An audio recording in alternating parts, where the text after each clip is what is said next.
Okay, so it's been about an hour since I left you, and look at how much I've gotten done already.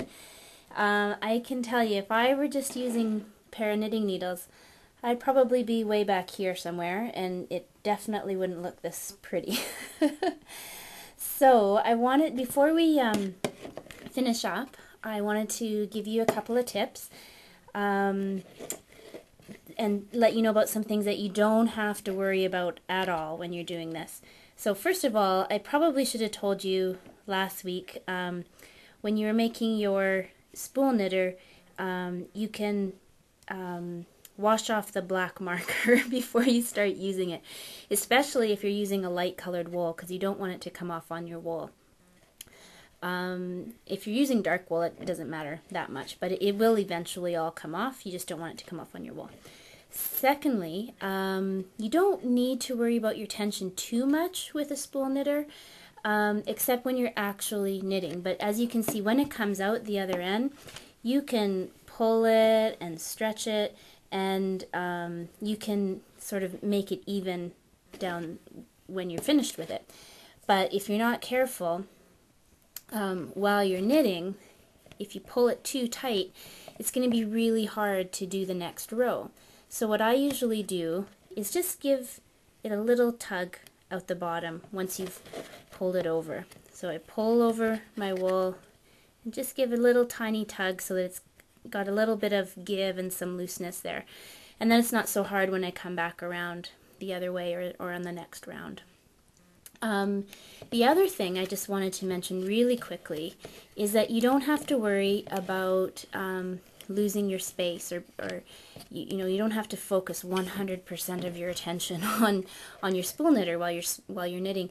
And I actually, to be very honest, I actually end up doing this on my lap in front of the TV quite often. And so if you do happen to miss a stitch, it's not the end of the world.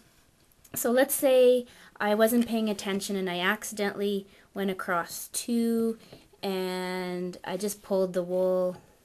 Whoops. See, it's really hard to actually miss one because you feel it. But let's say I wasn't paying attention and I did one, pulled it over a little bit. And then I get here and I realize at the end, hey, wasn't I coming around the back? Why did this come around the front this time? And if I miss a stitch, it'll always do that. It'll be on the wrong side. So I just go back and I gently pull my wool forward and let that loop come back over the front. And I can see here, oh, I accidentally did two sections instead of one. So then I just go back and go start knitting like normal. I also wanted to mention, I usually like to use a nice fluffy nubby wool, just because it adds bulk to the scarf if you're doing a scarf. But there's so many different things you can do to make this put your personal touch on it. So you can try different types of wool, and I should also mention one skein or one ball of wool is usually about what you need for a scarf, depending on if you get a little baby one, obviously that's not going to be enough, but a regular size ball of wool will do one scarf. So you can use different types of wool. You can make your spool knitter itself different. You can make the spacing wider or smaller, or you can make the sections bigger or more sections, or smaller or fewer sections.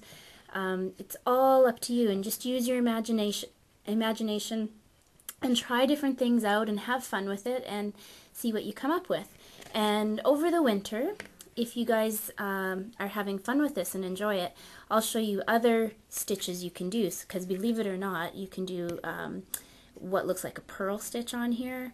You can make big squares and you can make them into sweaters. You can do toques, you can do bags. There's so many things that you can do with this little guy. So you can kind of get an idea. It just looks like a regular knit, right? That's what we're going for on this one.